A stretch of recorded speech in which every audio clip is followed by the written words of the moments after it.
Resin work అంటే అందరూ ఏదో అట్లా పూసేయడం ఇట్లా చేసేయడం అనుకుంటారండి. కాదు, రెజైన్ వర్క్ అంటే చాలా టఫ్. దానికి కొన్ని క్యాలిక్యులేషన్స్ ఉంటాయి. ఆ క్యాలిక్యులేషన్స్ కానీ సరిగ్గా కానీ చేయకపోతే మనము అసలు చాలా వర్స్ట్గా వస్తుందన్నమాట. ఇప్పుడు చూడండి, అక్కడ అబ్బాయి వేస్తున్నాడు కదా, అది కూడా అసలు ఒక్క డ్రాపు ఎక్స్ట్రా పడ్డా తక్కువ పడ్డా కూడా మనకి మెల్ట్ అది గట్టిపడే టైం దగ్గర నుంచి అన్నీ తేడాలు వచ్చేస్తాయి. తొందరగా గట్టిపడదు, ఎలా పడితే అలా ఉంగిపోతుంది అనమాట రేజన్ వర్క్ అనేది. సో చాలా కేర్ఫుల్గా చేయాలి. ఇక్కడ మేము అసలు ఈ వర్క్షాప్లో ఎట్లా అయిపోయామంటే సైన్సిస్టుల కంటే ఎక్కువగా మేము అయిపోయాం అనమాట. సైన్సిస్టులు కూడా ఇంత వర్క్ చేసి ఉండరు, అంత వర్క్ చేసాం మేము ఇక్కడ.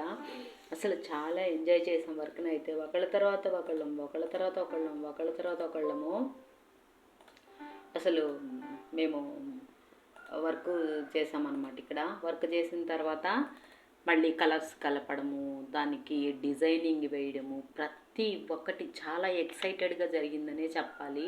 చాలా ఎంజాయ్ చేశాను నేనైతే మాత్రము. అందరూ కూడా, నాట్ ఓన్లీ మై సెల్ఫ్, అందరం కూడా చాలా బాగా ఎంజాయ్ చేసాము ఇక్కడ.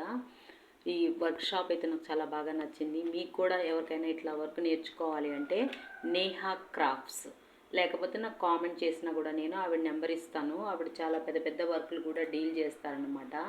సో ఆవిడ మీరు ఒక్కసారి కాంటాక్ట్ అవ్వచ్చు. కాంటాక్ట్ అయ్యారంటే తను చెప్తారు.